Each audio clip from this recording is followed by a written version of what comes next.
All right, so today I'm going to be talking about the benefits of therapy, and I'm going to encourage you guys to try out therapy for yourself, or maybe encourage someone in your own life to try it out. All right, so picture this. You've got a car that's been making strange noises for months. It still runs, but you know something isn't quite right under the hood. Would you wait till it breaks down completely to take it to a mechanic? Probably not.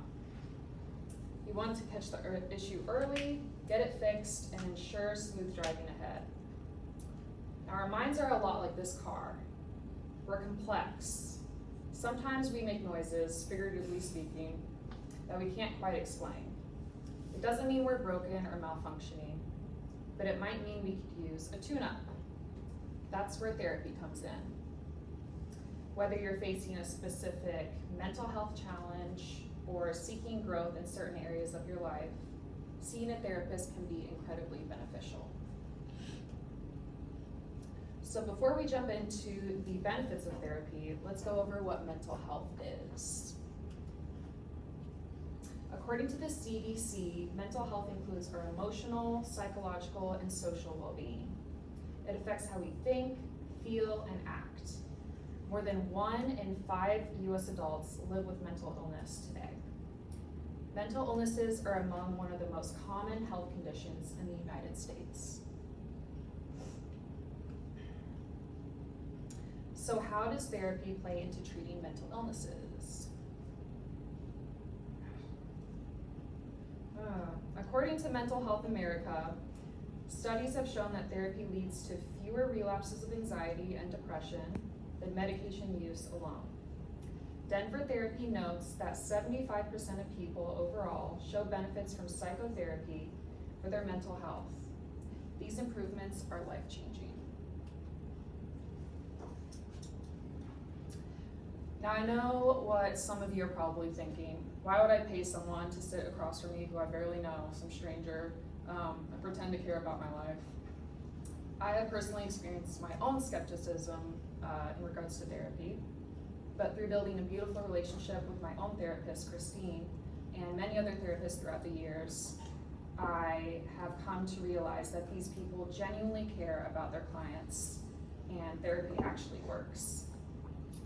Many therapists get into this field because they have a passion for what they do, a passion for helping people, and let me tell you, they are not in it for the money.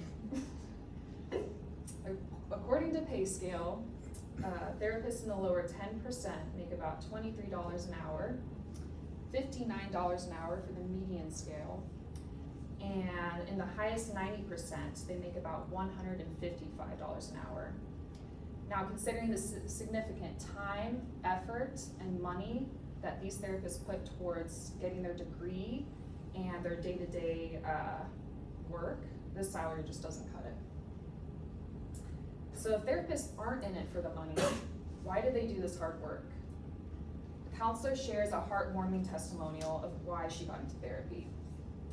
I essentially earned my living watching stories of strength and perseverance unfold before me. I get to join them and help them along the way as we share the obstacles and successes together. I'm honored.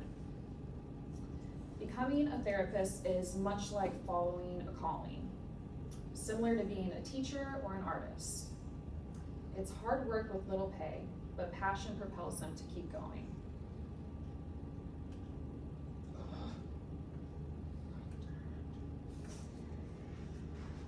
Many people worry about the cost of therapy, a justified concern in our society today.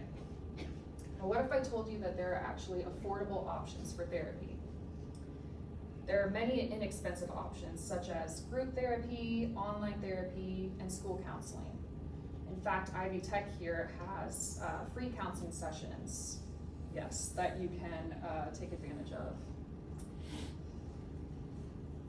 Now, I understand that not everyone has health insurance, but for those of you who do, that is an option that can cover most of the cost of therapy. For example, for me, my health insurance covers, I think, 90% of my therapy sessions, so I pay close to nothing every time I go into therapy, which is very helpful, let me tell you. Some therapists will even work with you on a sliding scale to lower the cost of sessions if payment is an issue. Most therapists, if not all, understand that the reason why you come into therapy in the first place is because you are struggling with the stress of money. So they want to work with you, not against you. Now that we've covered the whole money issue, let's dive into some of the stereotypes that come with therapy. There are so many therapeutic cliches, such as the ominous therapeutic couch where we're asked to sprawl out and share our innermost, deepest thoughts with a therapist who, doesn't really care what we're telling them. According to Psychology Today, this idea sticks around because of Sigmund Freud's impact on psychology back in 1896. And if you know anything about Freud, you should know that his ideas should be taken with a grain of salt. Therapy has evolved leaps and bounds over time, so most practitioners have learned to stray from these outdated practices. Here is an example of what a modern day therapist office looks like. As you can see, it's like very welcoming. Some therapists have a couch, but not the couch where you sprawl out on. There's comfy seating over there, some art you can make during sessions. It's just very cozy and welcoming. This is my therapist's office. It was awkward asking her to take the picture, but she was very open to it, so thank you, Christine. So if many of these movie cliches aren't true, what actually happens in therapy? According to Talkspace, therapy sessions can be viewed as problem-solving workshops. Therapy is a safe space where you can talk openly about anything that you want to share, that's on your mind, and your therapist will listen. After unpacking your feelings, your therapist might provide you with some insight or help you deconstruct what you just shared.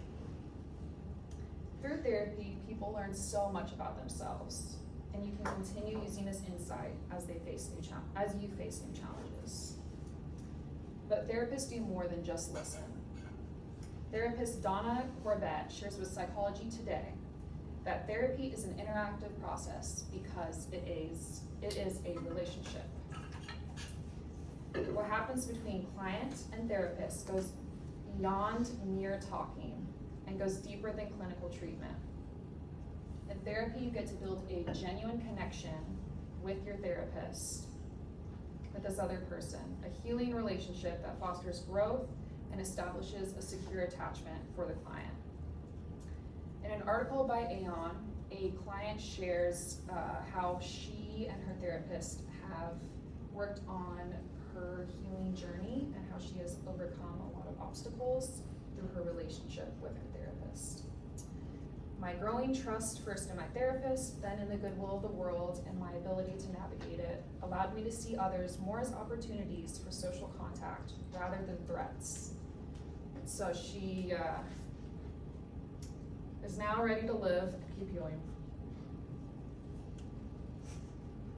So let me ask you this. If you take care of your appearance, your health, and your most prized possessions, such as that car you love so much, why leave your mental health to suffer?